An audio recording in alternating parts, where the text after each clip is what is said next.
we're back for another week of Team Red Talks Nintendo.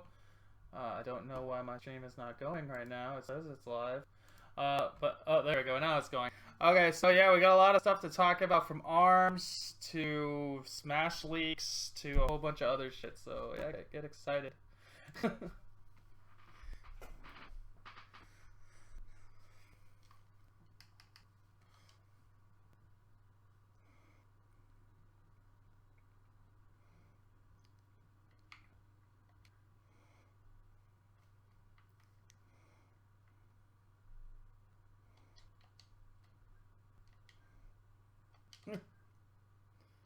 Emergency podcast.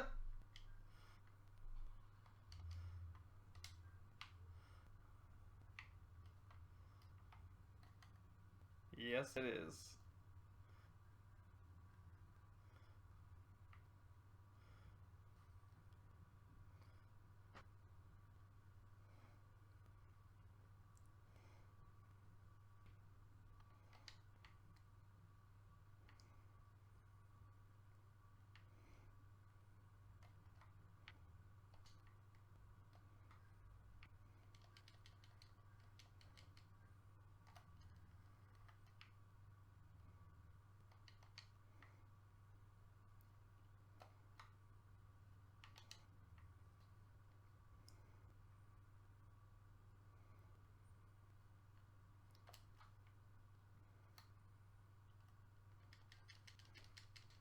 Then it just go, yeah.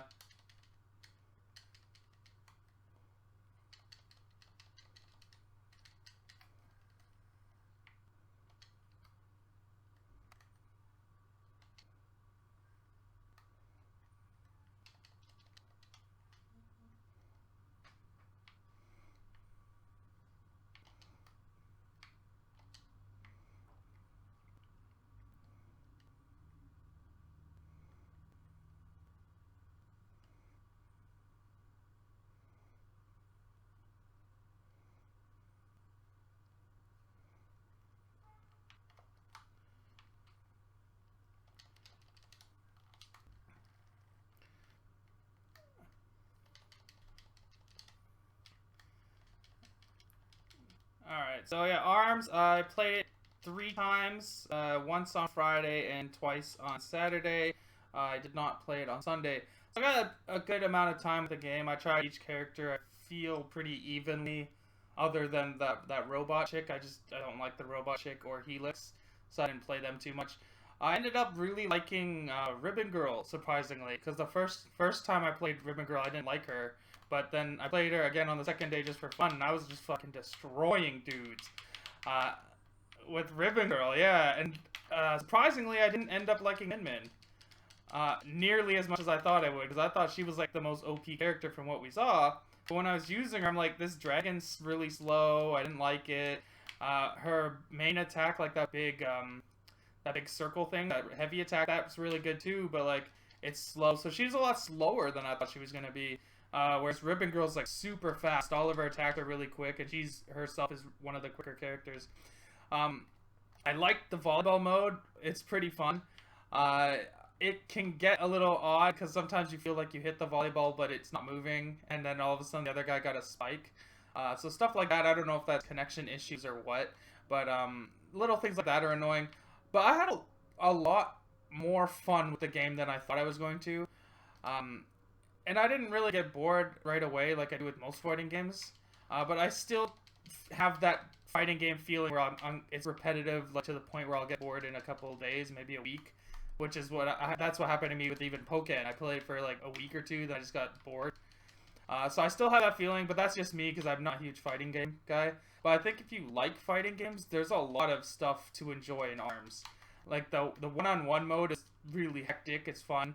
I think that's the best mode, is the one-on-one mode.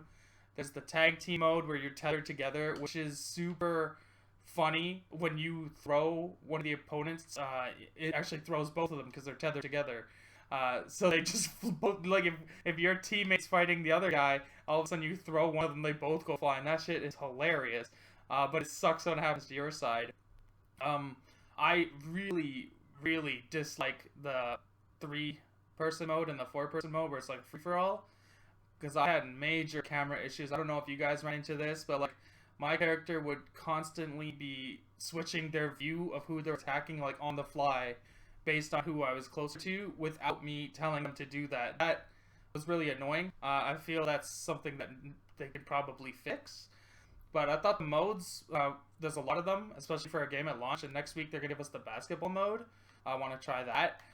I like the levels. They're pretty varied, especially that's the ninja school, because that's like completely different because you're fighting on a flight of stairs. So immediately, like, one team has an advantage because they have the higher ground, and you're pretty much fighting for the higher ground at that point. So I thought that was pretty cool. All of the characters have their own personality, which didn't come across in the trailers, I felt. But in the game, you feel it a lot more because you see their mannerisms and whatever. They all feel completely different. Other than the mummy and the robot girl, because they're the only heavy characters, they feel pretty similar. But everyone else has their own movements, and they all have their own speeds. Like, I like playing faster characters, which is why I took more to Ribbon Girl, I guess. But, like, there's a lot of depth to that game, and we still haven't even got all the way into it because they didn't allow you to choose the element types for your weapons. So that's a whole other level that's just not in the demo. I guess they don't want to confuse people. But there's still more to come with ARMS. So, like, it's a good game. I remember I was clowning it at first because, like, it looks like a stupid game. Like, let's be honest. It looks like a really dopey, dumbass game. But it's fun. It's still stupid, but it's like Nintendo charming stupid. So like it's good. I like it. It's just like I'm probably not gonna get it just because like I'm not a huge fighting guy. But if you like fighting games, I think there's a lot for you to like here.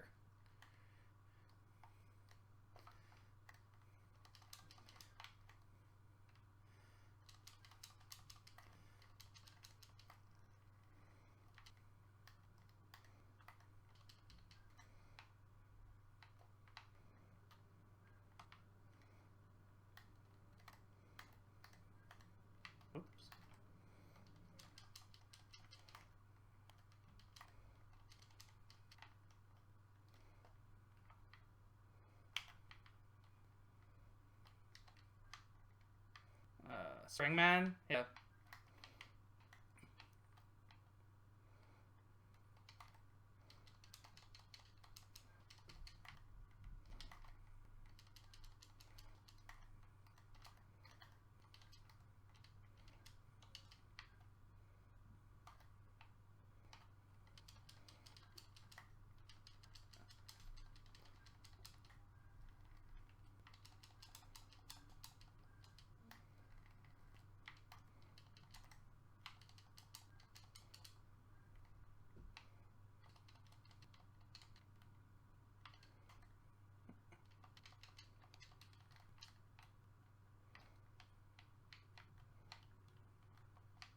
Yeah, you gotta be absurdly close to be able to use that.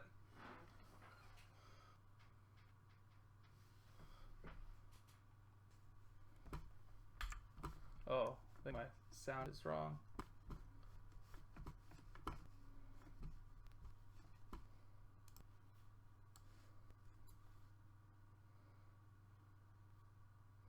At all. Oh, okay. Sorry, my bad. I had it muted. Okay. Okay, there you go. Alright. My bad. Alright. Yeah. Okay. So So Helix, he's the troll character as I thought he would be. Yes. If you move him in particular ways, it's hard to fucking hit him. I hate him.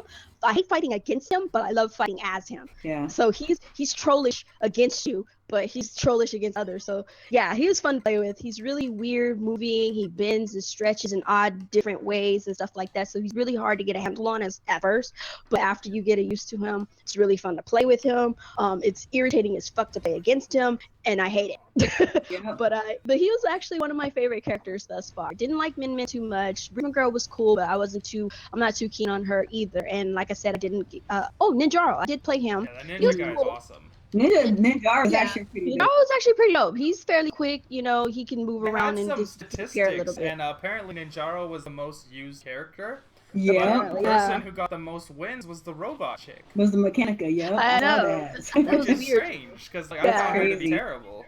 Yeah. Right. But yeah, I liked Ninjaro and I liked Helix. Both of those two were probably my two favorites. I didn't like that at all. I couldn't help it. I love it. As far as far as the game modes, couldn't stand V-ball. It's just kind of, I didn't like it because it seemed like kind of weird because I would hit the ball to the other side, it would hit the wall, it would hit the ground, would not blow up. They could hit it back over, and then it hits the ground on me and blows up instantaneously. So I don't know if that's a glitch, but it seemed kind of weird to me. It happened a hell of a lot, so I was like, you know what, fuck this mode, I can't stand it. So I don't like V-ball, don't give a fuck, just don't like it. As far as like the free for all, like Alex said, that shit is retarded because all you need is the people on the other team to just focus your ass, and then you're fucking kicked out of the damn game. That is exactly what happens. And the fucking camera angles were all horrid and shit. I'm trying to focus the big motherfucker, and it's going after this motherfucker over here, and I'm like, no, I'm trying to kill this dude. He has little health. Get him the fuck out of here. And like, if you're playing if it's a free for all as far as 3 people, it's always going to be 2 people against either you or you and the other person against 1 person, and that's highly unfair. It just really doesn't. I don't know. That game mode's kind of stupid to me. Like 2 against 2, perfectly fine. I think that mode is actually fun, especially when you're tethered to someone. I played the one where you weren't tethered. I don't know if you guys had that mode, but really, there's one where you're not tethered. There's one where you're not tethered. I had one where it's a free for all. No, that was actually it was actually 2 against 2. Because at the end of the fight, it was me and him standing there, and I'm like, we won. Wait, because I was trying to hit him, and I couldn't hit the person. And I'm like, wait, what's going on? So it was actually, I don't know. It's only happened once, so I don't know. Are you sure you got to like tie or something? It didn't say tie. It didn't say any of that. It said you win, and he was still standing, and I'm like, what's going on? Because I thought you're supposed to be tethered, but I did play. Supposed to be tethered. I didn't run into that. I don't know. Maybe I don't know. Maybe the thing was glitching. It didn't show us tethered or some shit. I did get some glitching at some points, but then again, my internet was jacked up like the whole freaking weekend. Because I think that game, I don't know. It was weird, but it was fun. You know, you get to play. 2 against 2. You get to play them. That was really fun. I enjoyed that one. It is hilarious when you get tossed, especially when your teammate gets tossed and you're tethered to him, so you get tossed to and you're just like, what the fuck, man? And stuff like that. I don't know if I like the items so much where you can heal yourself back up in the middle of a fight, because I'm sitting up here whittling away at this fucker's health, and they jump into the little healing thing, and it's like, dude, now I gotta do this all over again. But you can jump into it too, though. Well, I know that, but I'm just saying I don't want them doing it. I don't give a fuck about me. You know what I mean? But it's cool. It's not that big a deal. I thought that was really cool because like I liked it. I like the items actually. Yeah, it was still fun. That it was there's like a bomb that just randomly comes up in the match. I like the bomb. The guy. I think that's really cool. And then what's really interesting about the bomb is you can still hit it, and it can still hit you. Yeah, like it doesn't just blow up immediately. Yeah. Like, the person can reflect it at you because it's the same volleyball, right? It's the same thing. Yeah, it's kind of like the volleyball. Yeah, so I thought that was fun. It was a good thing. I don't mind the items that much. And then there's the other one which that was up just your super attack. Yeah. So so those modes were pretty fun and everything. I think next week they're doing the basketball. Next one is basketball. I want to try that. That's so funny. Okay, so I definitely want to check that one out. Yes.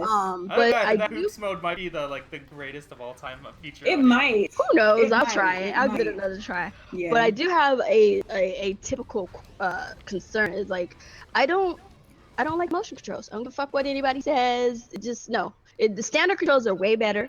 Yeah. A bit more fluid, in my opinion. It works better for me. Me flailing my arms around and all this other BS was just too fucking much. I couldn't deal with it. I could not get the motion. I just couldn't deal with it. Overall, the game itself, I'm not gonna get it.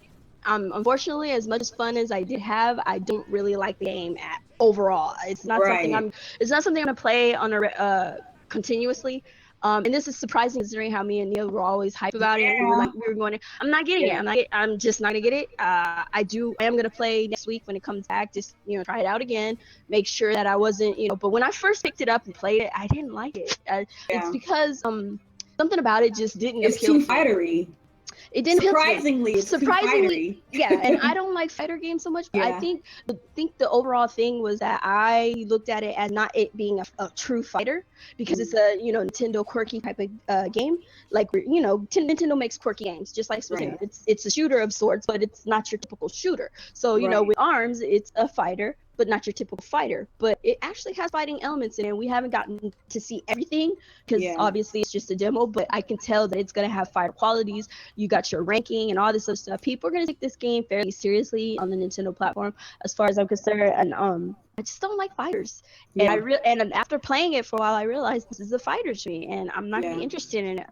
I mean, it's the same thing with Pokken Tournament. I enjoyed it to death. It was a really fun game, but after I finished it, it's just time to move on. So So Right. it's not a day one, and it's probably not gonna. I probably may not pick it up at all. I don't know. I haven't decided, but right now I'm not interested enough to pick it up.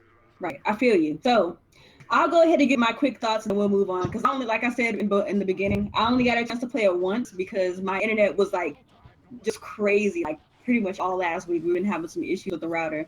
So I'm gonna start with what I liked, and then I'm gonna go into what I don't like, and then I'll give like my overall thoughts. So initially, I really did enjoy how Nintendo put it like front and center, that you can choose whatever control option that you want. So you can either do motion, you can do the button controls, you can do, you know, some other variation of the motion controls inside of like the actual Joy-Con grip. I thought that considering that this is a game that is supposedly supposed to shine through the motion controls, even though I highly disagree with that, I like the fact that Nintendo put it out there that you can play this however you want to play it. Like, to me, I think that Nintendo shines when they give you control options. And that's one of the many reasons why I like Nintendo, is because they generally give you controller options. And it's one of the reasons why I like PC gaming. It's except for Star Fox. It's generally, you know, one of the reasons why I really take into PC gaming, because of the options they gives you.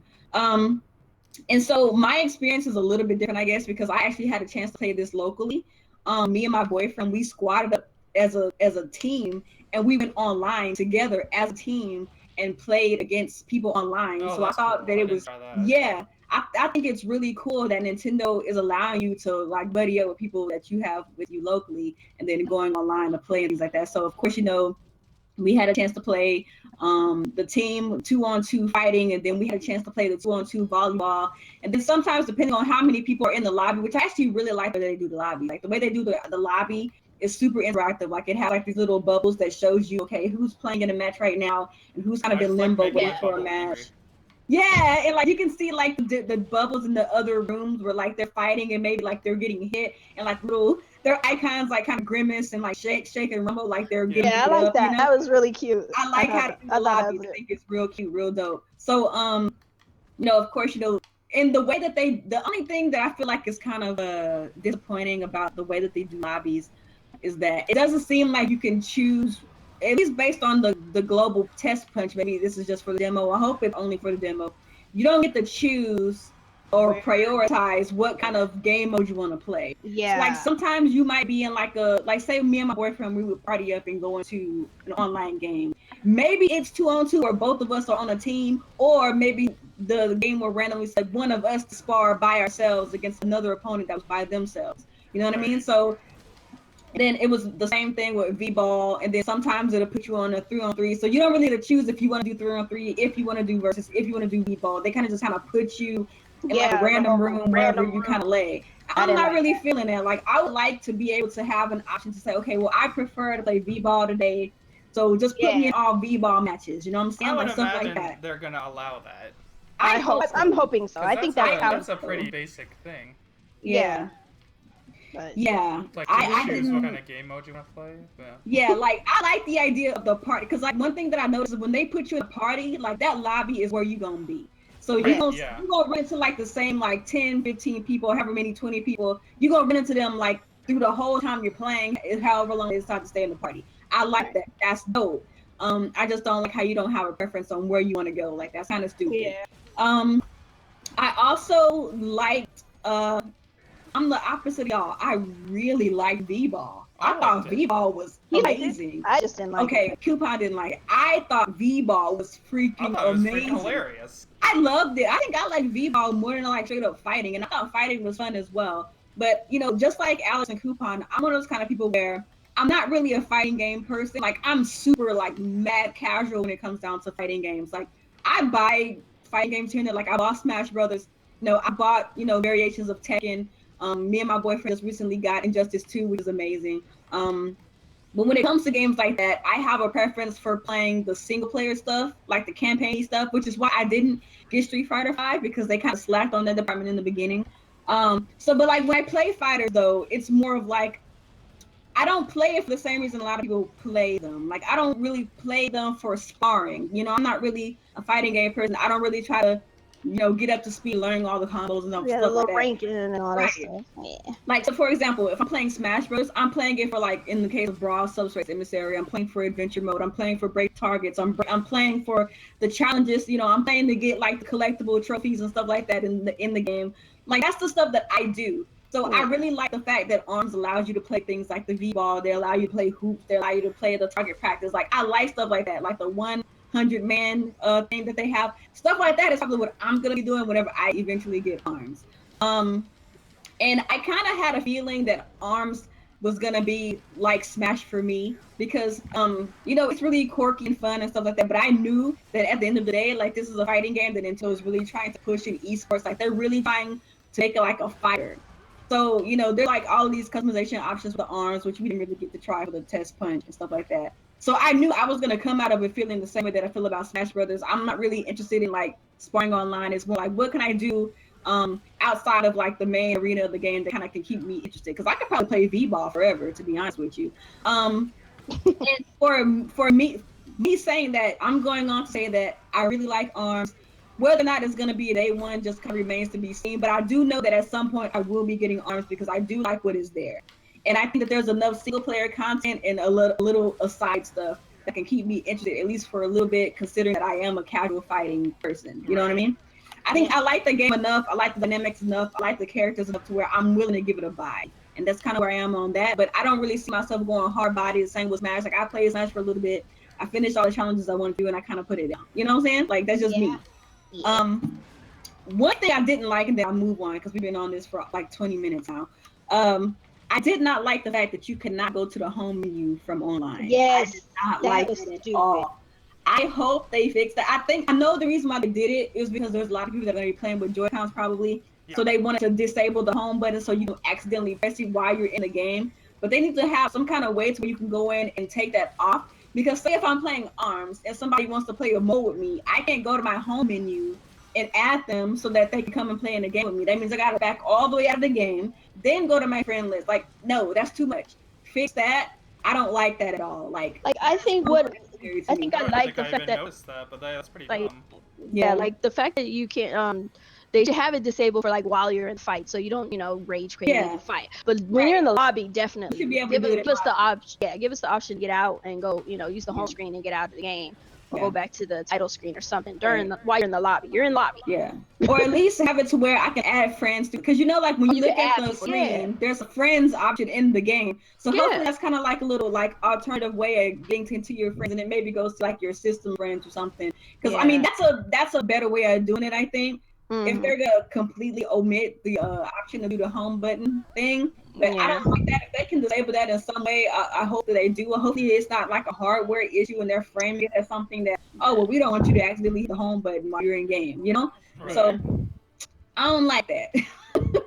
So yeah, that's cool. I hope they do fix that though. I agree. So we're gonna go ahead and move on to Monster Hunter. So I'm pretty geeked about this. I saw the news and was immediately excited because I did know that at some point Capcom was going to come through for the Switch. I knew that at some point they were going to be bringing a Monster Hunter, whether it was a port or a new game, which I do think we're going to get both of, by the way. But they came through for the homie. They announced that Monster Hunter Double Cross is going to be coming to the Switch, and there's going to be a lot of perks with the Switch version. For example, like it's gonna be 1080p dock 720 portable, which doesn't really mean anything because let's be honest, Capcom ain't letting go of the PS2 assets. You feel me? They don't keep making money by making a bare bones assets to keep this game going and making profits. Maximizing their profit. To be honest, I'm okay with that. I don't play Monster Hunter because it's a pretty game. I play it because it's an immersive game, and I like grinding. I like grinding with the party of people. Like that's why I like Monster Hunter. Here first, people. Nia loves grinding. Party of people. Hey. Oh boy. And so the news is apparently the control scheme is refined to fit well with a Switch in both TV mode and portable mode. There's going to be local and online 4-player multiplayer. You can use it to play together with 3DS if using that. So the 3DS version of Monster Hunter Double Cross and the Switch version will interact together. Like you can switch your save data back and forth between the two systems, which is pretty dope in my opinion. You can there's going to be a Switch hardware bundle. And this is for Japan. All this is for Japan, by the way, because there's not been a Western confirmation as of yet. But there's going to be a hardware bundle. There's a dock that mimics the artwork of Monster Hunter Double Cross. It looks pretty cool, but we probably ain't getting over here. So I won't get my hopes up. Not only the dock, the console itself has a unique design, which I don't think has been shown off yet. So that's really going to be an interesting. The Monster Hunter one was shown off. The dock, but not the actual console itself. Oh, okay. There's going to be a unique design on the actual on Switch the Switch itself. Oh, okay. Yeah.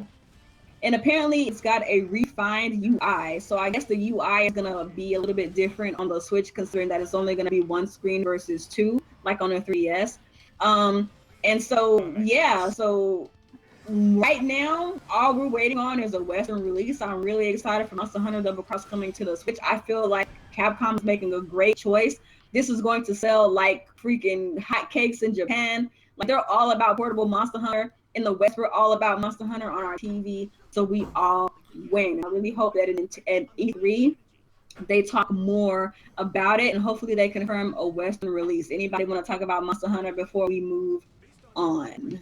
I'm happy. I don't like playing these kind of games on handheld, so... I stopped playing Monster Hunter because I didn't want to play it on my 3DS. Yeah. So now we can play it on the big screen, or you can take it on the go. So yeah, everybody wins. I'm good for it. Graphically, they're not going to change much. Not at all. But that's whatever, I guess. It's good to see that we're getting it this early. Yeah, that's I right. think we all kind of predicted we were going to get a Monster Hunter at some point. Yeah.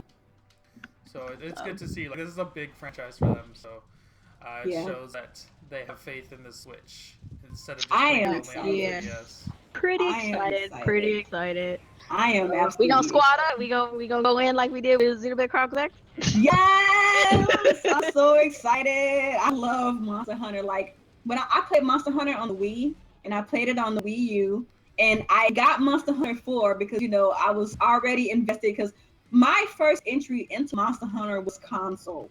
I didn't play it when it was on the PSP. Well, I have a news for you. This will be my first entry into Monster Hunter. I knew about it, but I never played it because I always seen it on 3DS, and then it was on the Wii at one point, but I was like, no thanks, motion controls. Yeah. See, the thing is, like, I like Monster Hunter, and since my first entry was on console, I'm kind of spoiled with being able to play it with a real controller on my TV. Even with the Wii, like, you could play with the Wii Remote. I always put in the classic controller in my Wii mode, just play regular buttons. And then, of course, when the Wii U version came out, you can use the Pro Controller. So, like, I'm accustomed to using a real controller, playing Monster Hunter on my TV, squadding up with my friends. And then when I got Monster Hunter 4, and I thought Monster Hunter 4 was a great game, don't get me wrong. But I cannot play a game like that on a portable device. Like, Monster Hunter is one of those kind of games, like, you have to invest time. Like, think about how when we played Xenoblade Chronicles X online, I couldn't have done hundreds of hours. You are we not put so many hours handheld all day. No. Yep. This kind of game, think about that. You need to pour hours and hours into it. It just makes more sense being able to do that Put it on your TV. At home, yeah. I don't want to play a game like that on my hand, and that's the reason why I didn't really put that many hours into Monster Hunter 4. I didn't even bother with Monster Hunter Cross because I'm like, I don't want to play this on my 3DS. I'm kind of not wanting to play this on like this little bitty screen. Like, I'm just over it. So the fact that Monster Hunter Double Cross is coming to the Switch, like, that really excites me. I hope that it comes westward. If it doesn't, I'm going to be really upset because the Japanese version is not going to have English subtitles. So, dang, please come westward. And I hope, and I know Keith said that maybe I'm a hater, but can I get a Monster Hunter from the ground up? I guarantee you that the next Monster Hunter game is going to be made ground up for the Switch. To the 3DS, so. I guarantee it's going to be ground up for the Switch. The next Monster Hunter is coming to the Switch, and it's going to be made for the Switch in mind. That's what I think. Yeah. But anyway, we can go ahead and move on. So recently, some of y'all were duped. I was not, because you feel me? I understand how this works because we live on the internet, and we know how the internet acts before E3. But there was a little, I don't even say a debacle. It wasn't really a debacle. Yeah, about it when you read it. I'm like, oh, okay, cool. Yeah, it was a debacle. It was a debacle. I don't really want to call it a debacle because it wasn't really a debacle. But it's like, it was this rumor that Super Smash Brothers, like a new version of Super Smash Brothers, was coming to the Switch. And they had these really convincing looking screenshots of different like levels. Like there was a remaster. Oh, no, I'm sorry, they weren't new levels. They were existing They're the levels. 3DS levels. So what you're looking at on my screen right here is a remastered version of the 3DS stage that was on Super Smash Brothers for the 3DS. There's also one that was from, what was it, the Kirby level with the crystal shard things coming through? I don't know what the name of that level is called. So basically, there was a lot of screenshots of what these 3DS stages could possibly look like in HD, and they were posing this off to be like, okay, well, this is going to be in the Super Smash Brothers for Switch. A lot of people thought it was real. I knew it was fake because, I mean, like I said before, it's getting close to E3. So a lot of leaks and rumors coming through. They're coming through. You gotta be cautious about everything. So, it's confirmed fake. So we just want to say, be aware of hoaxes because they are coming through in full force. Anybody related anything about the Super Smash? Now, I will say this: I do think that Super Smash Brothers for the Switch is coming, whether it's a new game. I think it's coming. Yeah, like we know it's coming. It's just you got to be very careful of the supposed leaks and rumors that are coming out. Wait until Nintendo, gives the go ahead. When they make the announcement, it's official. We'll see it at E3 if it's coming out this year, or we'll hear about later this holiday if it's coming out next year, some crap like that. But Nintendo will let us know. So I would say the best thing for us. Part is, it probably will be like that leak too, where it'll have the 3DS levels put into the Switch. Yeah, into the Switch. Probably more than I think it's basically Smash Brothers Deluxe is what we're probably gonna get. Yeah. And some like extra levels, maybe some new characters 3DS had that some we pretty cool levels that the Wii U never got. Yeah, I like the Pac-Man level. Like, can I get that, please? The Pac-Man level, yeah. Shit.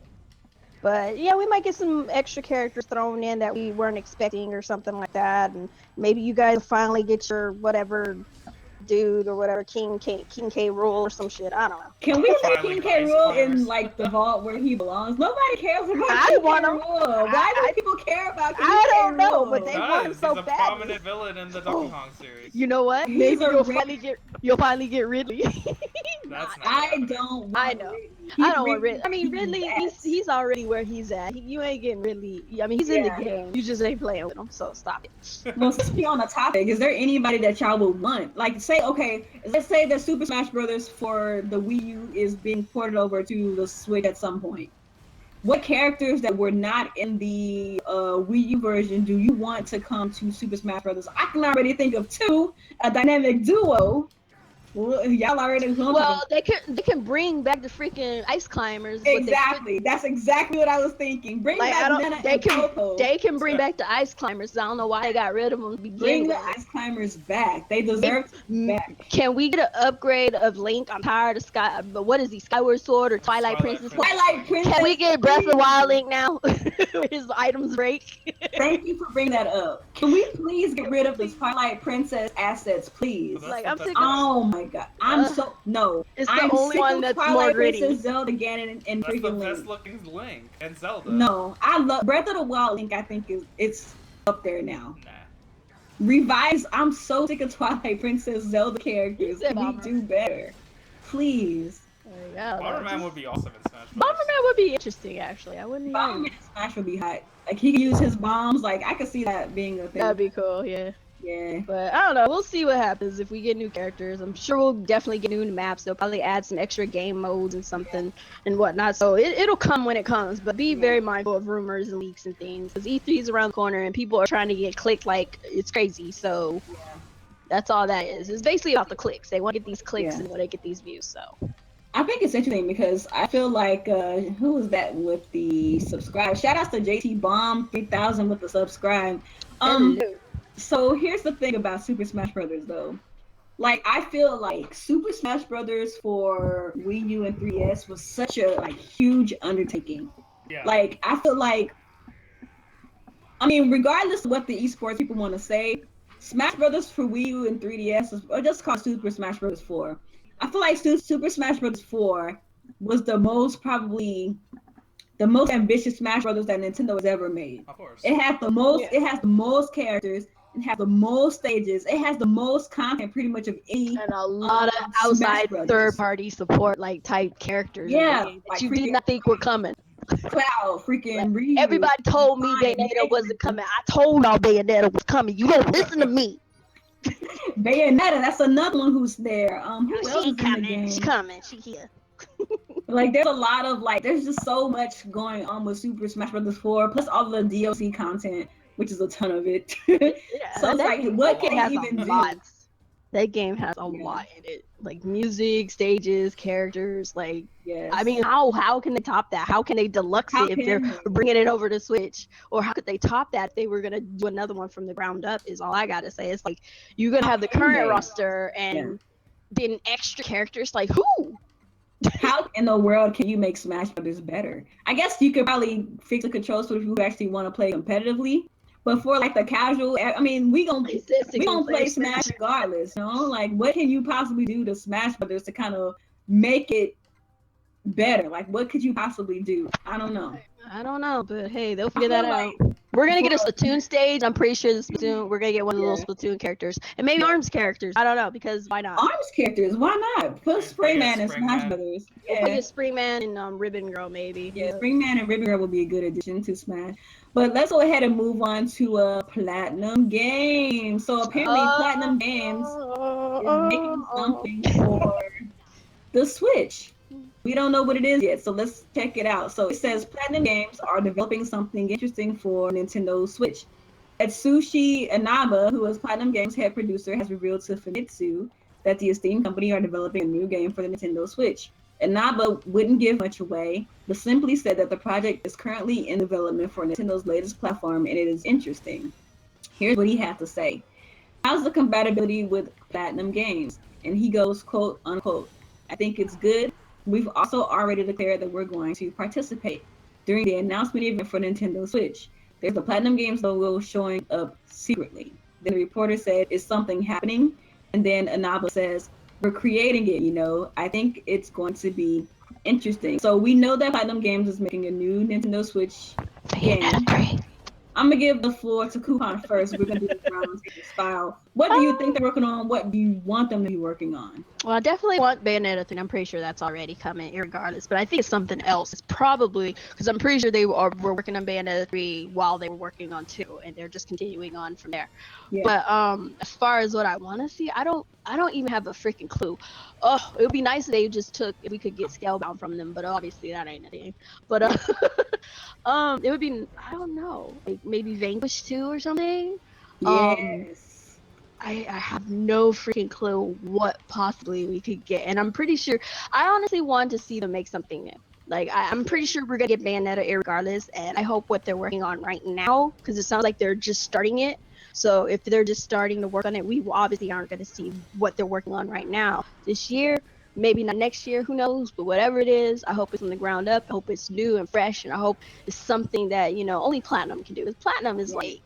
I'm sorry, they're coming up. They're doing better now. People been ignoring their game over the course of, whatever. But their games have always been good. It's been niche, and now they're starting to shine, and their games are starting to get more pronounced, and people are starting to see that they about their business. So I am excited. I can't think of what I would want to see from them, but I'm kind of excited to see what they bring to the table. So. Right. What about you, Alex? What do you think they're working on? What do you want to see? It's most likely a new IP that takes advantage of the Joy-Cons, because he said it's something interesting. Bayonetta 3 is not interesting. Yeah. Because we've already seen it. Well, we've seen Bayonetta 1 and 2, so that's not interesting. Interesting to me, it sounds like something new, like Wonderful 101 was to the Wii U. Right. I would prefer it to be Bayonetta 3, because like Bayonetta 2 is one of my favorite games of this generation. Yeah. And I'm playing this Transformers game right now. This is also made by Platinum. This game is fucking awesome. So if they had a sequel to this, I'd be happy. But this one didn't even make it to the Wii U, so it doesn't seem likely. Vanquish 2 would be awesome, but I have to believe it's like a new IP that's going to take advantage of the Switch hardware. But they want to try something kooky first before they make their normal games. Right. See, as far as me, like, I don't know, I kind of have a love-hate relationship with Platinum. I'll be honest with you. Because I know that Platinum has, the different teams, and some of them are good and some of them are bad, but the ones that are bad are, like, bad. It's like, how do you even work at Platinum? You feel me? Please don't let this be Team D. Those are the interns. That's the Legend of Korra. But my thing is, they need to just, if they don't have a team that's going to make a sustainable franchise or sustainable game, they need to just cut the fat. I'm just going to be completely honest with you. Because I played Yes, like I've played amazing games on Platinum, like Vanquish and Bayonetta, and then I've also played Anarchy Reigns, which I did buy day one because I heard that Platinum Games was a Steam developer. Lo and behold, their C team made that game, so it was whatever. So that's the thing that I'm scared of. Like which division of Platinum Games is making this interesting game for Nintendo? Nintendo has gotten both teams before, because with Bayonetta they had the A team, and then with Star Fox we had the D team. Yep. Because the A team at that time was working on Scale Down, which eventually got canceled, but like that team was busy, so we got the leftover team to help me out. Oh, what if they're working on another Mad World? Yeah, somebody just said that. What about Mad World 2? Yeah, because Mad World's been off the shelf since Wii. Yeah. I would Or like Wonderful 101 too, or Wonderful 102 or something. Nintendo owns that IP, so like that makes sense. They could make the next one. But like, I would be okay feel like with something that. new. I don't know why, I just feel that way. I feel like it's gonna be a new IP, and I think it is. Yeah, I think so too. Like as dope as a Mad World 2 would be, as dope as a Wonderful 102 would be, or Bayonetta 3. I want to see them make, like in a perfect world, if Platinum Games were to make something new for the Switch, I want it to be something not really open world, but maybe something a sandbox type of game with the style of combat that Platinum Games is known for making. Platinum made a Kid Icarus game? How fucking crazy! Oh my god, that would be amazing. That would be great. That would be amazing. That would be so great. Then we don't have to listen to Sakurai cry. Yes. Right? He can shut the hell up and stop putting that gun to his head that nobody else is putting to his head. Nobody. Because they would make a crazy. They always make good action the fight. games. I mean, their action is great, but like with Kid Icarus and the style it's perfect for them. I would love to see it. A game where like Luigi wants to start a street gang. And then oh my god, stop. No. I still think that freaking Wario and Waluigi need to make like a heist game. Like I'm still that would be fun. That would be tight. I like the whole game like Wario's Kingdom. Like the Wario's heist or some shit. Like, yes, I would love that. Like, can we make it happen? Can we make it happen? That'd be awesome. Because I'm tired of them getting... What is she talking about? Huh? Okay, so now I'm saying in the chat that somebody's working with Sakurai. I don't know what they're talking about. I don't know. See, now I'm here for Kid Icarus. I never thought about it before, and now Alex put that bug in my ear, and now all I want is a Kid Icarus made by Platinum Games. Platinum Games, get on Kid Icarus right now. Oh my god, Alex, why you do this? I'm the idea man. The idea man. No, I'm not. So we're gonna go ahead and move on to Husbando Warriors. Oh my god. Husbando Warriors. I don't care. Y'all got waifu warriors. Let's get Let me get my hubby warriors, man. Make hubby it sound warriors. Good. Let's do this. Okay, the so hubby warriors. This is official information, you guys, from Famitsu. So Fire Emblem Warriors has some new information now, and then we also got some new screenshots, which actually looks amazing. If you guys remember the Super Smash Brothers reveal for, it was Captain Falcon, and he was in the Fire Emblem world. So they're going to be using that Fire Emblem style for this game, which is amazing. I love the Fire Emblem 3D style. It's freaking awesome. I love it.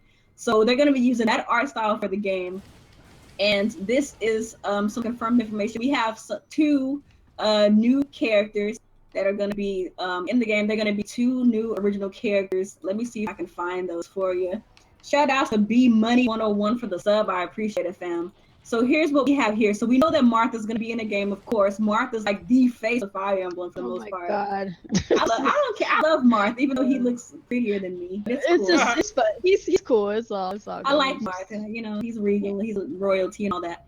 So we got this new character. I don't know his name yet because I haven't seen the information, but he's blonde. It looks like he maybe has a sister, maybe it's an alternate version of himself. Kind of like how with Fire Emblem Heroes, there's like the brother-sister Yeah, it's the brother-sister twins. Yeah. Okay. So these are the new characters. I don't want Ike. I just want to know what's going on with Ike. Like, this game ain't popping off until I see what Ike look like. Because if he's looking scrawny and crazy, no. Just please give us, like... Please and thank you. Thick Ike, the one with some meat on his bones. And then Crom, of course, Baby Daddy Crom is going to be in his name. He doesn't look like a weenie like he does in Fire Emblem Heroes. Baby Daddy so, Crom is the baby daddy. He's like my baby daddy, like after Ike. It was Ike and then it was Crom, so those are both babes. So here is some Fire Emblem Warriors information. We got some information about who's voiced by who. So I guess the new characters are Cheyenne and Lynn, and they're voiced by these individuals. I'm not really sure. I guess they're voice actors that are popular in Japan, since they noted who they are. Fire Emblem series mainstay weapon triangle and class systems exist in Fire Emblem Heroes. So you know how in Fire Emblem you got axe, then your range, then you have the I guess like the sword. So it's like the triangle that you typically see the dynamic of how what's stronger than what, the rock paper scissors dynamic is going to be in Fire Emblem Warriors, which I think is pretty dope. Add a little bit more strategy to the game, hopefully. It's efficient to attack as an archer with a Pegasus Knight, for example. Intelligent Systems is supervising on things such as character settings, so Intelligent Systems is going to be heavily involved. So that really makes me excited. There would be a huge, fully voiced script, which is also exciting. I think that as far as Nintendo IPs is concerned, Fire Emblem is obviously one of the most plot story heavy franchises that Nintendo has. Yeah. Aside of Star Fox back in the day in Metroid. So I like the fact that they're going to actually try to have a story intact in this game. I know they tried it with Hyrule Warriors. It was kind of whatever. So hopefully the story in Fire Emblem Warriors. You liked it? Yeah, I thought it was cool. I thought it was dinky, but it's cool. I just hope that, because you know, like Fire Emblem usually has like the story usually has high stakes. So I hope that in Fire Emblem Warriors they kind of have that same kind of like. Fire Emblem is like not like super serious. Like there's some jokes and stuff in the game. For the most part, like there's always these really high stakes. You know what I'm saying? Like it's like the overtone of Fire Emblem is always kind of like, okay, we got some stuff to do. We got to work hard. Like this is a serious situation. Hopefully that translates well in Fire Emblem Warriors. Even though it's a spin-off game, I hope that it still kind of has that that dynamic in it. So the characters that appear are generally going to be from Fire Emblem Shadow Dragon, Blade of Light, and Fire Emblem Awakening, as well as Fire Emblem Fates. Hopefully, like there's going to be other characters from the other Fire Emblem games, like DLC or something like that. This won't be a gathering of protagonists from across the series. There's a lot of information here. I'm gonna try to pick out the most important ones. And this was from Koei Tecmo, right? From Famitsu. Oh, who's making it? Yeah. Oh, it's So from I mean, like, who Famitsu. gave them the information? Famitsu. No, I'm gonna who gave assume- Famitsu the information? I'm gonna assume it's the developers because Famitsu doesn't usually post something that's just like rumors. Yeah. And if it is a rumor, they'll say it's a rumor. But normally, like they have like interviews and they talk to like in-house people about the information that they decide to cover. I've never heard any fake information come out of Famitsu. So the development is currently 70% complete. So there's a very good chance we'll probably be seeing this game around fall time, which is I think pretty much what we already kind of assumed anyway. Yeah. The reason why all the protagonists from the Fire Emblem games are not being included is because if they did it, everyone would be using a sword. That's actually a pretty good point. Oh my god. So yeah, there's a lot of really interesting information here. Apparently there's gonna be all types of characters in here, from archers to magic users to people who use swords, axes, all of that stuff is gonna be in the game. So really interesting, man. And there's something here that says bond conversations are being poured to support conversation. So like in the Fire Emblem game, if you're talking to people, that increases the bond between you and that person, and maybe you guys work better as a team together. There's also a huge amount of text, including serious conversations and goofy conversations, like we're used to seeing in Fire Emblem. So really excited for Fire Emblem Warriors. Can we pet our hubbies? Yeah. I don't want that. Can we skip I don't that either. part? I'm just saying, is that petting stuff in there? Can we marry each other? As much as I like Ike, I will not be petting him if there's a petting option. Yeah, you would. You just won't be straight. Yeah, she would. She lying. She damn lying. She damn lying. I don't need that. No, that's a little too extra for me. I don't need right to your face. Lying. She's lying straight to my face. I can't believe it. Oh my gosh. I thought we were better than this. That is so funny. So does anybody want to say anything about that before we move on to our last news article and then move on to our open discussion? Yes, please make sure the frame rate is not awful like Hyrule Warriors. Yes! Oh my god. Thank you. Because that killed the game. It was horrible. Like, I love the game dev, but my god, that frame rate, you had to trudge through it so hard. Like, oh my god. Okay. So now let's go ahead and move on to our last. It's more of a newsy thing. There's a new Square Enix IP. It's actually a new IP in general, coming from what is the name of this company that run by Square Enix? Tokyo RPG Factory. Tokyo RPG Factory. Yeah, that's what it is. They announced a new IP. These are actually the same people that made I Am Setsuna. They announced this new IP named Lost Sphere, coming to the Nintendo Switch, the PlayStation 4, and Steam. So this game, it looks like it's gonna be like a Chrono Trigger-esque style of RPG, very similar to the way that I Am Setsuna plays. And this is what they have to say. This is going to be an official press release from Square Enix. Tokyo RPG Factory announced its second artisan title, Lost Fear, restores the world memories early 2018. Tokyo RPG Factory, the Square Enix studio, dedicated a special dedicated to creating games that blend Japanese role-playing games with the latest technology for a new generation of gamers, blah, blah, blah, blah. It's coming to Steam and console, Nintendo Switch and PS4 in early 2018, and it's going to retail at $50.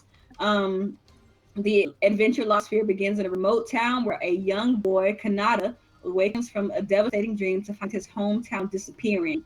To stop the world from being lost forever, Kanata and his comrades set out to rebuild the world around them with the power of memory by manifesting thoughts into matter. That actually sounds cool. Really that sounds like making dreams come to life. That sounds really, really cool. Very, very cool. So this is a new IP, guys. And one of the, like, I know it's like, it's kind of indie because like it's a small company, but then at the same time it's like Square Enix. And it kind of goes into what I've been trying to tell people, like, when it comes down to third party for the Nintendo Switch, you're gonna see Japan come through in droves. Yeah, they're doing it. Japan is gonna come through, and they've shown that they're coming through. Like, we've got the Sky 5, we've got Monster Hunter coming, we got these RPGs by Square Enix coming. More RPGs on the Switch than in like a couple months than the Wii U had in 5 years. Which is crazy. So if that doesn't show you that Japanese are on board with this thing, I don't know what to tell you. That's crazy. So Western developers, that's a different story, but like Japanese support is already there. The Japanese support, like, and like, shout outs to the homie Dogstar, because he actually made a video about this a couple of days ago. And we've been saying it too, is like, as far as the support for the Nintendo Switch, you're not gonna see Western support like year one. Like, I feel like the Nintendo Switch is gonna have to prove itself before we delve into, you know, straight up Western support. You're still gonna see Call of Duty at E3, like that's happening. So but like the other games, not likely. Yeah, like those games aren't gonna come on board until probably next year, depending on how well it does this year and all that good stuff. So, but there was like news recently that Nintendo's bringing more starting to do more production for the Switch, which they need for the holidays. They're ramping up production to 18 million units. Yeah. They're actually in a bidding war with Apple over some part that they share. I think they use it in either the iPhone or the iPad. I think it's a memory. They use the same kind of memory, so like they're having a bidding war with Apple and some other companies. So that's potentially what's also making the Switch take a while to come out. Because they're fighting parts. Which is crazy, like. Okay, now. Well, they gotta start using that money now. Shoot, they gotta stop being stingy. You gotta use that money. It's so funny. What? Just this whole bidding. Like, Nintendo has already been having an issue with freaking trying to get, like, they're trying to get more products on the market because they're having an issue with keeping the freaking consoles in stock. Now they have to compete with other companies for parts so they can get these things in stock. It's just like, can Nintendo? That's the downside of buying off-the-shelf parts. Yeah, true. Yeah. That's the downside, because other people use those parts too, right? Yeah, but at the same time, it's like at least Nintendo is actually using parts that like are kind of like modern. They're not like using like these weird freaking pieces of tech just to make a console for the sake of doing so. They're not using that back shelf shit. The stuff that people don't want in the back shelf that's dusty. The clearance section items, they're not using. They're not using clearance items and stuff no more. It's just so crazy to me. Like, I think that's hilarious. Actually. I'm sure these people are like, wait, Nintendo's bidding for these parts? What's going on? Didn't they're probably wondering like, what's going on? Like, didn't Nintendo shop for the stuff in the back? Right. So I just want to address something real quick since we've reached the end of like our planned topics for tonight. So tonight we're not gonna have like a discussion because we were gonna save our E3 predictions for next week because it's gonna be closer to E3 then. So we're gonna give you guys an opportunity to give us questions so that we can kind of have an open discussion. I guess it wouldn't really be too different from our usual questions thing, but since we have a little bit more, time, we can kind of go a little bit more in depth with some of the questions that you guys are having for us. So is there anything going on in the world of Nintendo that you guys want us to talk about so we can have an open discussion about it? I see a couple of questions. That's why I laughed. I see a couple of questions here I just already. turn my head and the first thing I see is Xbox One is trash. Oh my goodness. People, this is one thing you need to understand about Team Red Talks Nintendo, okay? Like, we have opinions about other gaming things outside of Nintendo, but considering that this is a Nintendo podcast, we're not going to be discussing anything other than Nintendo in this podcast. Yeah, so. Oh, you I know just what we could I talk want you about guys is to understand. the official sizes for the E3 showrooms got announced today. Oh yeah, And I saw that. a little company that rhymes with rhymes with Sexbox. They have a size that's half the size of Nintendo and Sony. Oh wow, let's not do that on this podcast. But This yeah, is Nintendo not actually has a really Xbox big or area. I was PlayStation. surprised. Yeah. The only one bigger is Sony, but like Yeah. Nintendo's area is huge, so they're gonna have a lot of Yeah. stuff to show, and they're gonna have Yeah. a lot of stuff to play on the Right. showroom floor. So that's cool.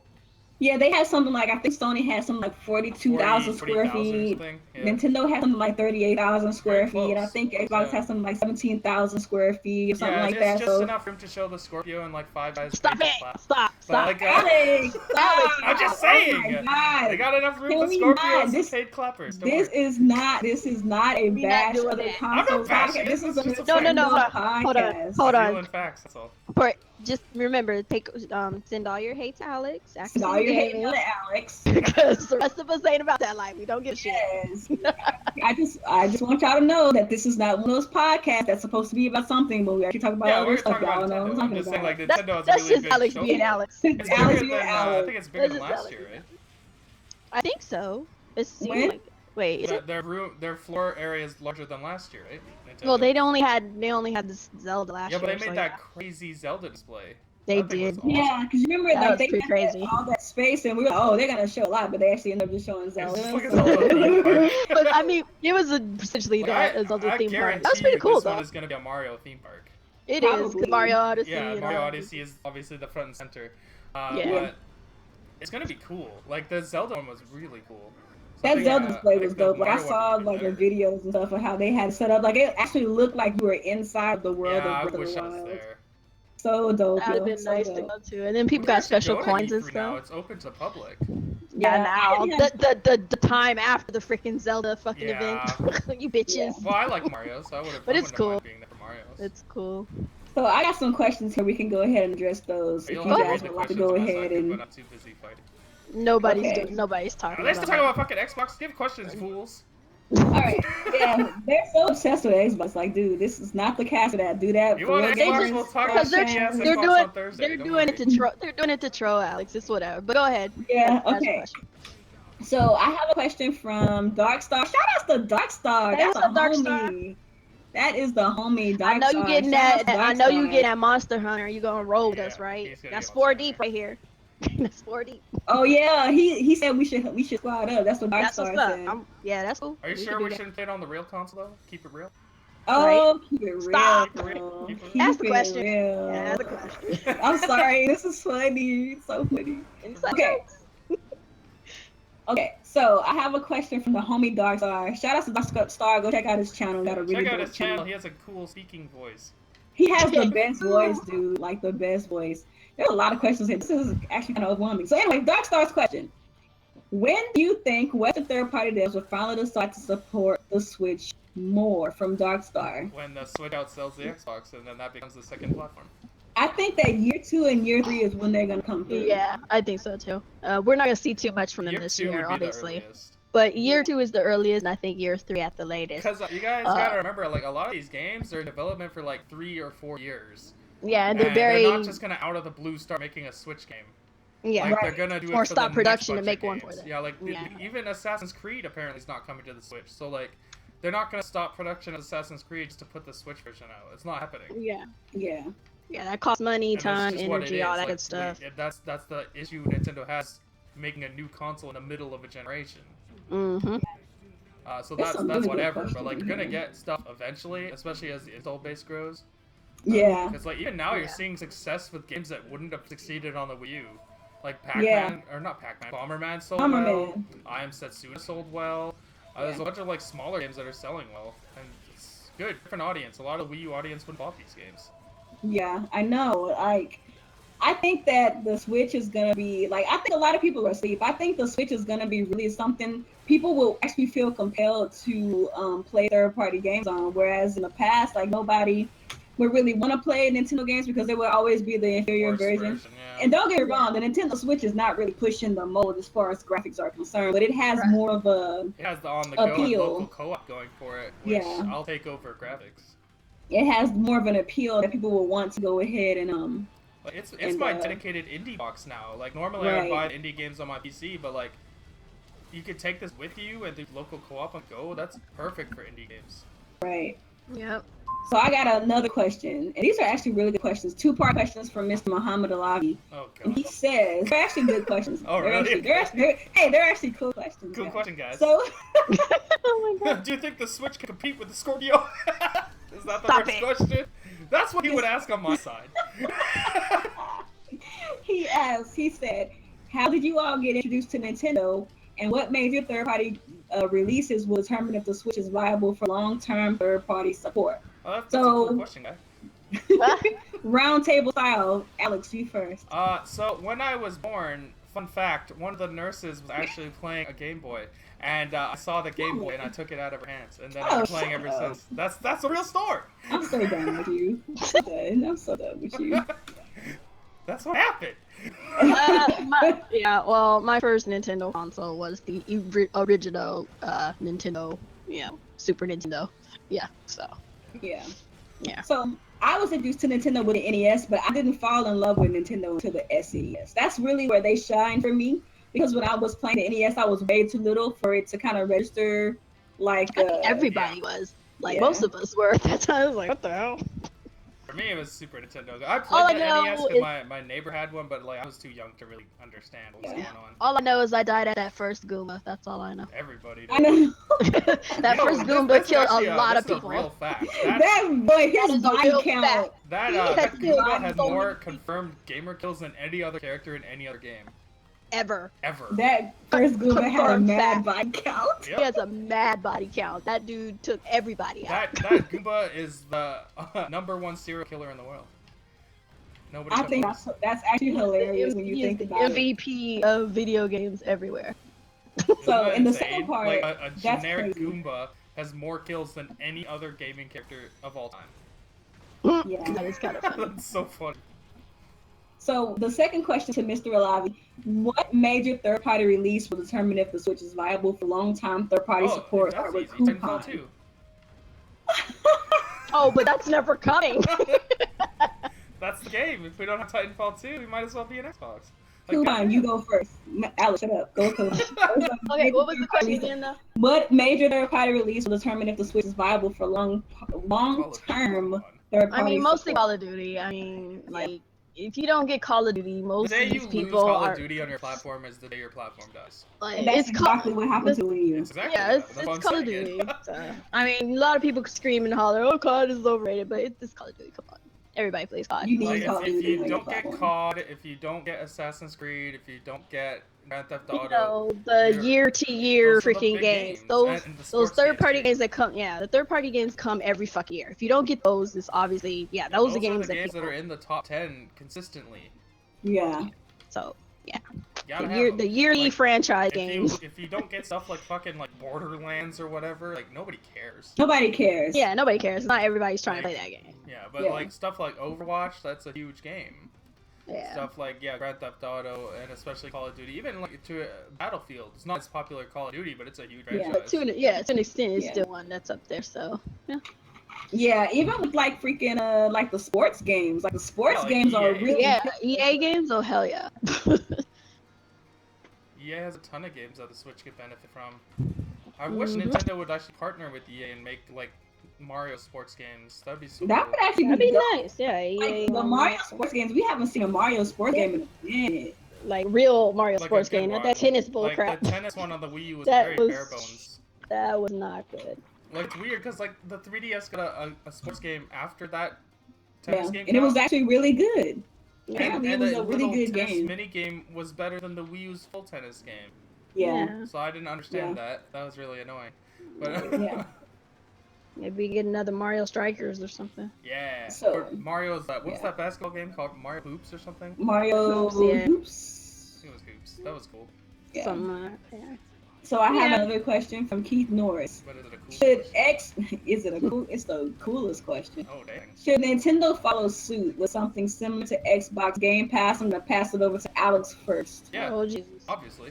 Game Pass is cool. It's like one of the best things Xbox did this generation, to be honest. Like Yeah. $10 a month, you can play they have 100 games you can stream. You can even download the games if you don't want to stream them. That's fucking awesome. That's the best part. That's definitely But like something. the selection is kind of trash right now, but like they switch the games every month apparently, so like that's really cool. And that could definitely be a replacement for the virtual console. That's what I think too. Yeah, And we that even would talked work. about this last week Yeah, we with talked about this Sega. last week with that Sega thing. What was it called? Sega Forever. Sega Forever, but like Sega's Yeah. already dead, so whatever. But like they could do something similar. Call it Yeah. Nintendo. I hope they don't call it Nintendo Forever. Just keep it Virtual Console. Like that's the Yeah. perfect name. There, perfect name. Nintendo Virtual Console. Done. But yeah, like that would be cool, and then you can just stream them. Cause like I'm so tired of buying these games over. Like and over nobody Yeah. wants to keep buying the same shit over and over. After a while, you're just like, okay, look, fuck you, I'm done. Right, exactly. That's how I feel too. Like I love the games to death, and that's why I get them. But not for Switch. I'm not doing this again. This is the last fucking time. So Yeah. give me a damn virtual console where I could pay my way and have the game and call it a day. I'm not paying for it again. I wanted to follow me to the next whatever iteration. Like it's just a really good idea. And Sony does the same thing too with PS Now, but like it's not done as well as Microsoft does it.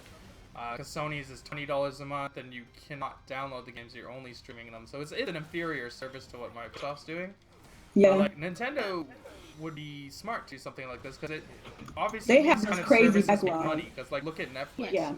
And if Microsoft wouldn't be doing this if it wasn't making money, Sony wouldn't be doing this if it was going to be a failure. Like this is the way they're going to make money going forward with streaming services because it's constant money. Every month you're paying it, right? Like so from their end it's awesome. Right. From our end you get a huge selection of games. You don't have to spend like $10 on each one. Right. And Nintendo, like we've talked about this several times in this podcast, Nintendo has the backlog out of anybody Right. They have for this to way be better very backlog than successful. anybody else. They have like one of the best backlogs in gaming. So if they were to make like a Netflix type or Xbox Game Pass type of service, it would be highly successful. They would make so much money. Yeah. Like so much money. You wouldn't need, like, if they did it right, you really wouldn't need any of your former Nintendo consoles. Right. And you would have your entire Nintendo history on a portable device, which would be incredible. I think that'd be like the coolest shit ever if they did that. Like being able to play like all of those games on a portable, like, and then hook them up to your TV, like, oh my god. Like, you could be like, just on the bus, and you'd be like, man, I remember the days when Star Fox wasn't trash. And then you just pull out Star Fox 64. And it'll be amazing. Yay, amazing. Oh my god. I really hope that's what they're doing. I hope that's the reason why they're so quiet on the virtual console. Yeah. I know. Like So hopefully it they're could also actually be advancing because the of virtual NES console. Mini. It could also be because there's a Super Nintendo Mini coming. I don't think that's it. I need them to stop with these minis. I don't think that's it. I think they're actually thinking about ways to make the virtual console better. Hopefully. Because they've seen with like, okay, the NES Mini left a lot of like a bad taste in a lot of people's mouths. But one thing that was really good about the virtual console or the way they emulated the games on the NES Mini is that was like some of the best emulation Nintendo has ever done. Yeah. So if they could take what they learned with the NES Mini and find a way, because you know, like how with the virtual console, the reason why it took so long to get virtual console games was because the team was so small, they didn't really have a whole lot of resources, and it was kind of hard to kind of code for those old games to bring over to a new system. Right. So I'm hoping that whatever that they're doing is that they're finding ways to make emulation better, more effective, more efficient, to bring it over to the Nintendo Switch so that we can get a constant stream of Go games. hire some of these emulator people online. Exactly. There's so many like people who Like, just do there's stuff. so many people. They just doing it for fun. Go hire them and get these emulators. They do a great job They at do it just emulating for the these hell of games. it. Right. They do it for the hell of it. So if you pay them, I'm pretty fucking sure they're gonna do a great job for you. Just go Right. get them. And I'm hoping that they're doing something similar where they get more people on board to get, because I think that when the Wii, when they first introduced the virtual console on the Wii, I don't think that Nintendo really expected it to be as well received and well beloved as it became. So when it came down to the Wii U, Wii's Virtual Console was awesome. Was amazing. And then when it came down to Wii U, they weren't really meeting that demand. I don't think that they really realized like people really absolutely adore the Virtual Console, and like there's no level of satiation that can come from Virtual Console because people always want more.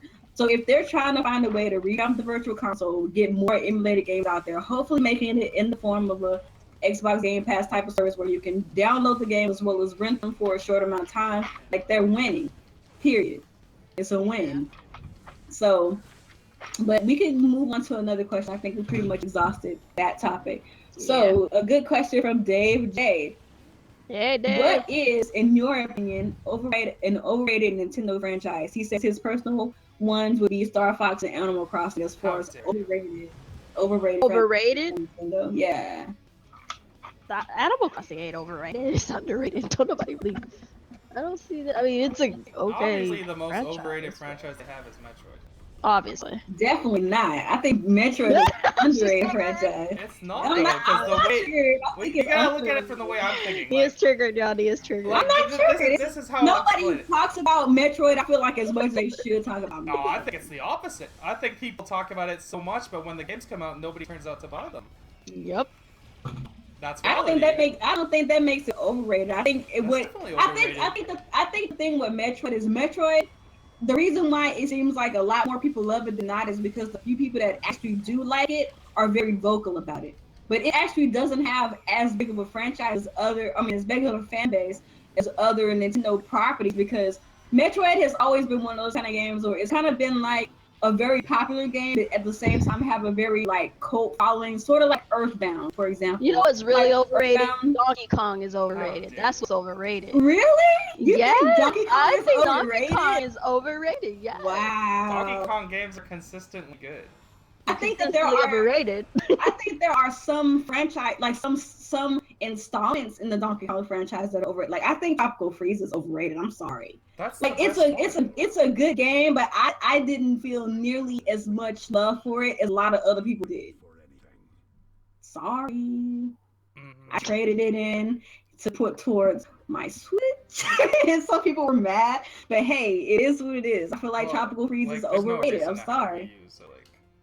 I mean, I don't see why anybody would be mad. You need to get rid of that thing as soon as possible anyway. I don't know why I held on to it as long as I did. I'm just looking at it, collecting dust. I'm like, you know what? We have another one in the house. If I really need to play a Wii U, I'll use the other one. This guy go. But as far as overrated Nintendo franchises are concerned, I think that one of the more overrated franchises, in my opinion, I think it would have to be freaking. I think it's Mario. Oh my god. I'm sorry, it's Mario. Like don't get me wrong, I like Mario. Consistently in the 90s. Don't get me wrong, I like Mario for what he does for gaming. I like the games that he appeared. Like I've never played a bad Mario game, but Home Dude is kind of overrated. I'm sorry. I'm sorry. How? Explain yourself. He never has bad games. He doesn't have bad games unless he's helping some shitty other franchise like Sonic. Or he's trying to like elevate some other trash company. That's the only time the games are bad. Any standard Mario game is always top tier. Saying somebody or something is overrated doesn't mean you think they're bad. I don't think the Mario games are bad. I don't think there's never been a bad Mario, but him as a character is overrated. Like, aren't you surprised? I'm the one that hates Mario, and I'm not even agreeing or disagreeing. I'm just laughing at this. I think he's kind of overrated. I'm sorry. Like, I think that there is a lot of like platformers out there that sometimes are more fun. Okay, now that's laughing. Now you're just trying to get back into the Metroid shit. No, that's just last week. I'm not trying to get back into like this is how I feel. I'm just saying, I'm the Mario hater in the group. Listen to what I'm saying. Blasphemy. Listen to what I'm saying. So like, I like Mario. Like probably my favorite Mario of all time is Sonic is Mario World. When I played Super Mario Galaxy, or maybe it's because I didn't play Super Mario Galaxy when it launched. Like I kind of played it like mad late. When I played Super Mario Galaxy, I didn't feel nearly as much enthusiasm. Like I thought it was fun, but I wasn't filled with love or filled with like this overexcitedness that a lot of people felt when they played Super Mario Galaxy for the first time. Well, I didn't I shouldn't have to play a game when it comes at launch for me to feel what I mean exuberant is, about by it. the time you played the game, there were so many other games that copied Galaxy that it wasn't new to you. Like what? Every other 3D platforming game takes elements from Mario. Is this not true?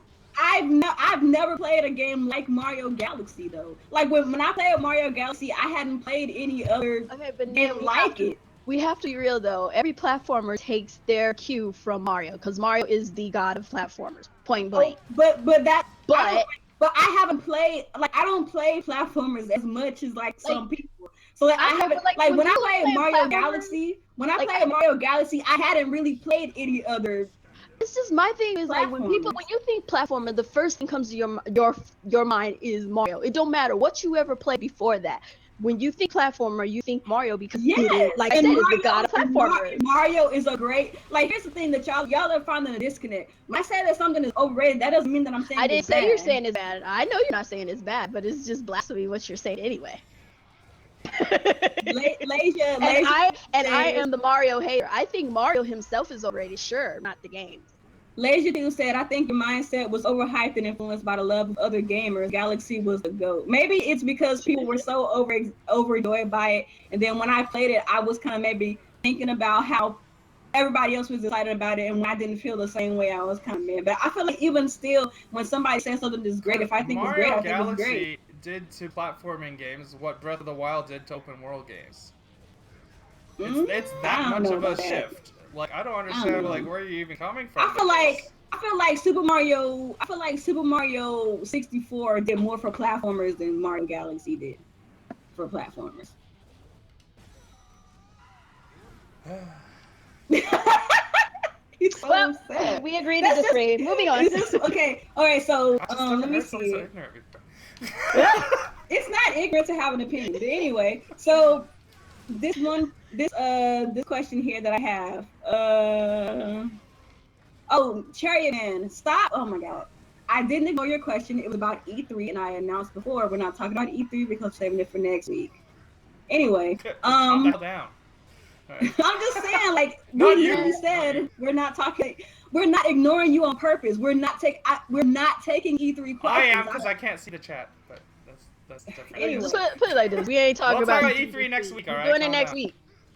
Like, doing it next week. Ignoring you. Like, I hate when people do that. Like, you know, first of all, you know how many people are in the chat talking to you right now at the same time as you? For me to single this one person out, like, that's crazy.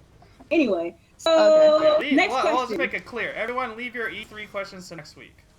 Save your E3 questions for next week. Like we said at the beginning of the podcast. But anyway, he might not have come till now. He was here. He was here. So, because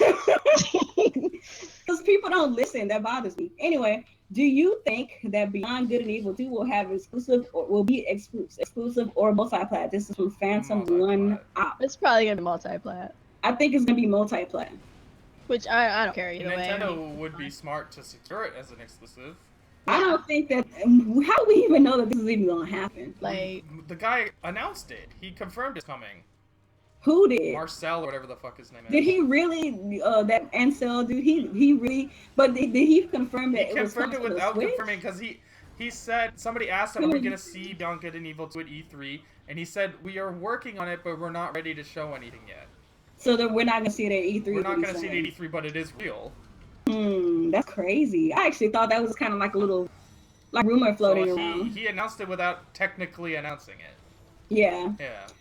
So I think that, like, this has been a rumor that's kind of been floating around for a long time now. For months, so. Like, I feel like if there's a rumor that's kind of been floating around for a long time, it's probably it's usually true. But whether or not it's coming to Switch, that's kind of where I'm kind of like conflicted, because it's like, why would, like, Beyond Good and Evil is kind of one of those, like, franchises with a cult. Did it? Yeah, it started on GameCube. I thought it was multi-plat. Was it? I know it came to Xbox later. Yeah. But I thought it was a GameCube game first. I feel like Beyond Good and Evil is kind of one of those cult following type of games, where if Ubisoft wanted to bring that franchise back, it wouldn't be something that they would lock to any one person as an exclusive. Yeah. I don't know. Like, it could work as an exclusive too. Like, I'm not saying I wouldn't want it to be exclusive, but like, for a game that old to come back, it makes more sense to be a multi-plat to reach a bigger audience.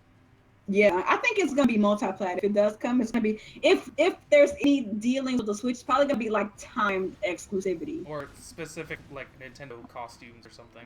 Yeah, something like specific to Nintendo. But as far as exclusive, like all out exclusive, I think that's kind of far fetched considering the nature of this game. Especially when you consider how much games cost to make now. Right. Like it doesn't help these companies to make games exclusive unless they're getting funding from like Nintendo or Microsoft or Sony or whatever. For example, like Bayonetta 3. Look at Quantum 2. Break. Like yeah, that game was exclusive and like it didn't sell too well, and those guys like they didn't make money. Right. Yeah. Or like in the case of freaking Bayonetta 2, where they had no choice for it to be exclusive. Like, nobody else wasn't to even back gonna it. get made because like nobody wanted to fit the bill until Nintendo showed up. Yeah, true. And Sega wasn't having it. Sega wasn't gonna make that a multi-plat because they didn't want to put their own money in because they're always broke. Dang, that's Sega. true. But didn't Sega and Nintendo co-publish Bayonetta 2? Sega didn't do shit. They just, Like, they on just one allowed hand, Nintendo to use the game because they own the franchise. My thing is, if Sega, why wouldn't Sega publish? Like, they published the first one. Why wouldn't they publish 2? Because the first one didn't sell well. Did it? Like between two platforms, on Xbox 2 million, 360, right? PS3, it only did like 2-something million. Hmm. That's not very good. I mean, I guess it depends on how much it costs to make the game. You know, all those fans of Bayonetta are crying all kinds of whatever the frick became the Wii U. No. This game, the franchise be dead. It wouldn't exist without Nintendo. So you owe Nintendo. You do. Well, you literally get do. mad at Sega, get mad at Sony, get mad at Microsoft. Get mad at those don't people. Get mad at the guys who made the game. Who brought it back. Like, that's insane. Phantom Limbo said that Sega just supervised "quote unquote" Bayonetta 2, aka did nothing. Exactly, they didn't do That's anything. exactly what they did. They did nothing. They just said, to be honest, why would here's they a do game. anything? You can use it. Nintendo said we're gonna fund this game. Why would Sega get involved? They were just like, here, Nintendo, you can go ahead and use it. 'Cause Platinum Games wants to fucking make a game. Platinum's making it. Sega has nothing to do with these games. That's why I keep trying to tell Real. Like, Real keeps thinking Sega makes these games. It's like, no, they do not. Publishing. Platinum makes the game. Sega just owns the IP because Platinum doesn't have enough money to own these IPs when they make them. Yeah, true. That's the only thing Sega does is sit back and cash They checks. keep getting popular. Who knows? Maybe they'll be able to buy Bayonetta and get it back. That would be nice. I don't know if Sega would let it go. It'd be nice, but I doubt. Yeah, not now. Not now. So It's too popular now. It's popular now. Yeah, it's back to popularity. But before that, maybe. Nintendo really did kind of catapult Bayonetta. Yeah, because like, the second she got put into Smash, she hit superstardom. Yeah. They really did like any character that gets put into Smash literally They brought her gets to a level that Sega could never do. Dang. But it's true. Like everybody kept telling me no Bayonetta in Smash, and I kept telling y'all Eva's gonna get with Eva once because I said so. So for Bayonetta 3, y'all think that they're gonna secure that joint as well? It would be insane. It would be retarded if they don't. If they let that go multi-plat, that's stupid. But I am assuming that that's not going to be the case. I think Platinum and Sega will give Nintendo first shot at making it exclusive. Right. And if Nintendo says no, then it'll be multi-plat. But like Nintendo at this point, would be stupid if crazy they do to that. let it go multi-plat because like she's in Smash, people love Bayonetta now. Yeah. And the game was successful on the Wii U for like if you consider the install base. They said they made money on it, so like I don't see any reason why they wouldn't get Bayonetta 3. Right. True. That's very true. So that's all of the questions that I have on my end. Alex, you got any before we bounce? No questions. They're just talking random stuff. Oh my God! Can people on Alex's chat actually talk about the topics of the night? Goodness. Nah, they having inside discussions. I mean, that's cool and everything, but like, that's how we do things over here. It's cool. I mean, it's funny because I just be laughing and stuff. But you know, they're talking about Trump now. Oh wait, Thumper. Never mind, Thumper. I thought I said Trump. I was like, wait, what? Oh, that really nice game. That game was. I did stream it. That thing whooped my ass the other day. My God, Rage Quit City. I rage quit my whole fucking stream. Not the game, the stream. It was so. But I'm gonna play again. I plan on. It was whooping my ass. It's really fun though. It's fun. It just was whooping my ass. I wasn't ready. That's all that was. But I do plan on playing it again, and I do plan on streaming it. I've been practicing a little bit. I get to understand the controls a little bit better and what's going on. But yeah, it was whooping the fuck out of me. Are you sure there's no questions on my side? Because I haven't been looking, but I'm sure. I'm paying attention. I literally don't see anything worth talking about. There's a lot of Xbox talk and some blasphemy about Mario being overrated, which is true. Not Nah, true, it's okay. not true. It's not true. But that's all that's being said. It's in the little sidebar conversations that aren't really worth even mentioning. Alright, you had your chance. Dang. You heard what she said. She said y'all are relevant, fam. Dang. Yeah, I didn't say irrelevant. That was Nia who said relevant. I said sidebar conversations. Which means irrelevant. If that's what you take from it, that's you. I can't control what you think. Wait, what's going on? Y'all trying to ask some question? What is your number? I don't know. What is my number? They're asking for your number. No, I'm just messing. What is your number one favorite Nintendo exclusive of all time? That was Number a one favorite exclusive from Nintendo of all time? of all Like, time. period. Like, all Period. time. All time. Me.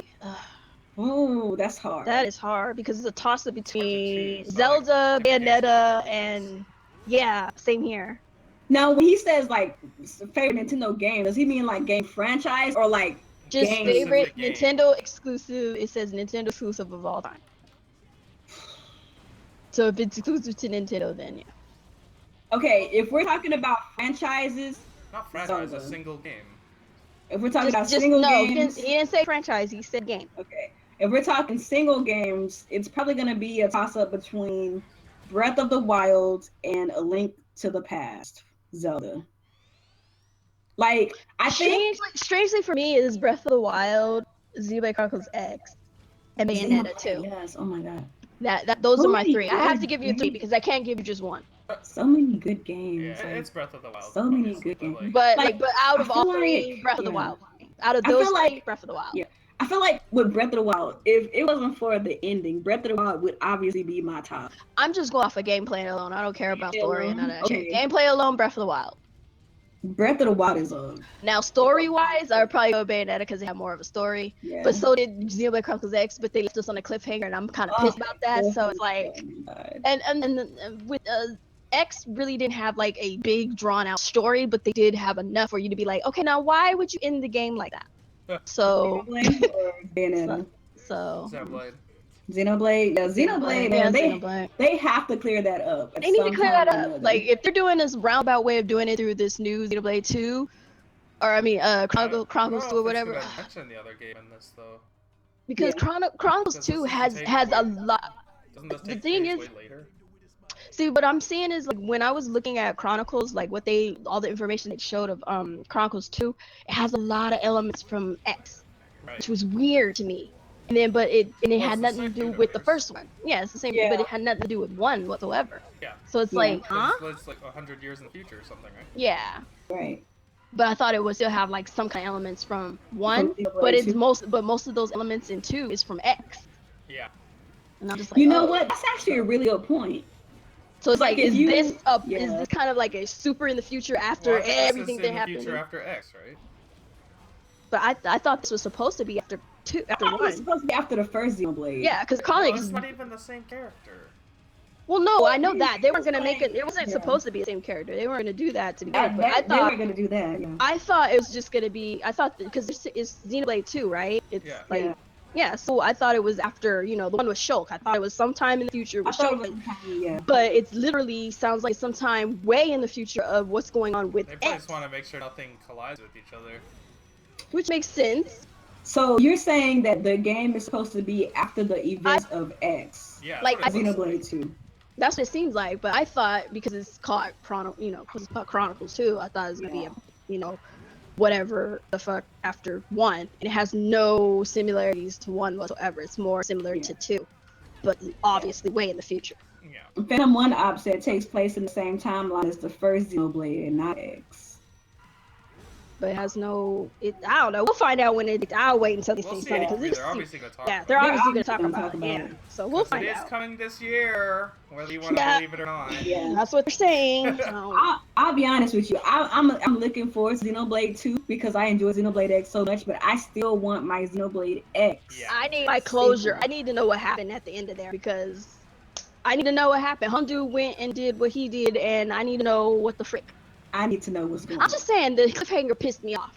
Yes. I've never been more pissed off for an ending of a game ever.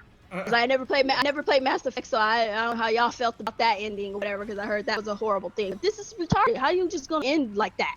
That ending was too much of a cliffhanger. Well, that's the good thing about that is that they have to make a sequel. They have to They make a sequel. better.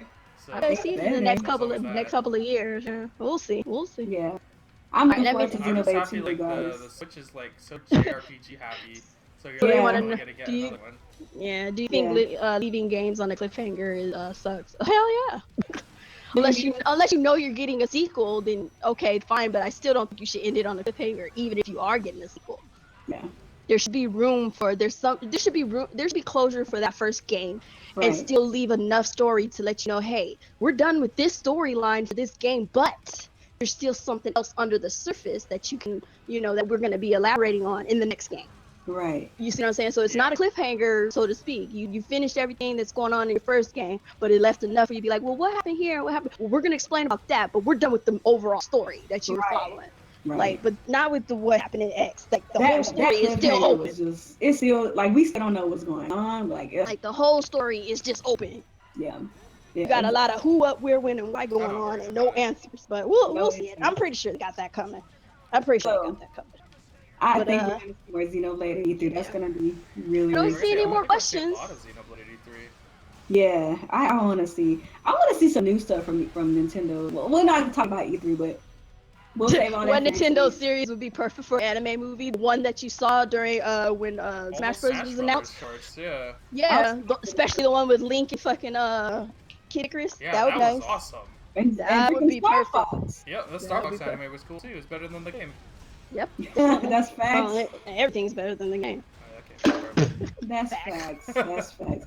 So that's it. That's all the questions. I think we pretty much exhausted all of our topics as well as our questions. Thank you guys so much for the questions, man. We had some really good topics and the questions tonight. So shout outs to y'all for coming through. Appreciate it. Even though we started late. Fuck boy hours. So we're gonna go ahead and get up out of here. We're gonna do our outros, and next week, you guys, we're gonna talk about E3. So if you got some questions, hold on to them for another week.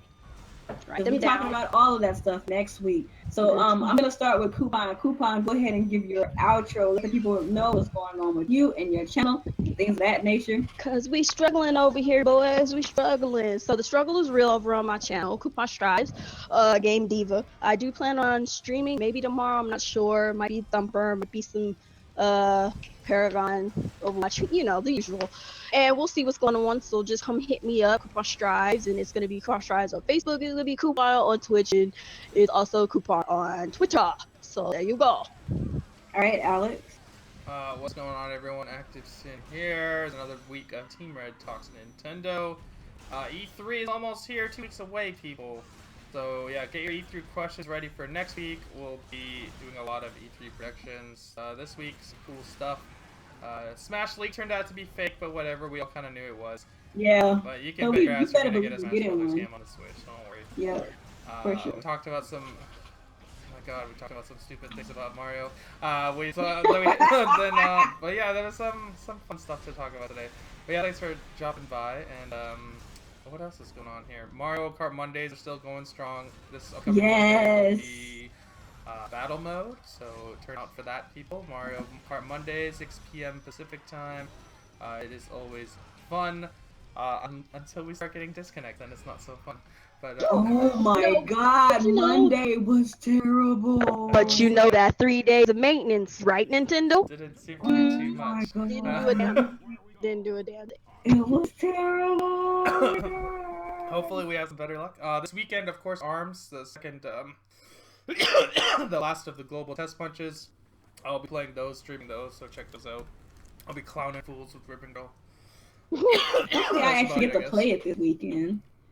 Like really. Yeah, hopefully the internet doesn't crap out. I know. Alright, so you guys already know what your girl needs a video game. Thank you guys so much for coming through. Shout out to Mr. Kindred for the subscribe. I appreciate that, fam. So we had a lot of interesting topics tonight. I really do appreciate everybody who came through. We got up to like 31 viewers today. So make sure you guys continue to come through, continue to share the podcast, continue to like it.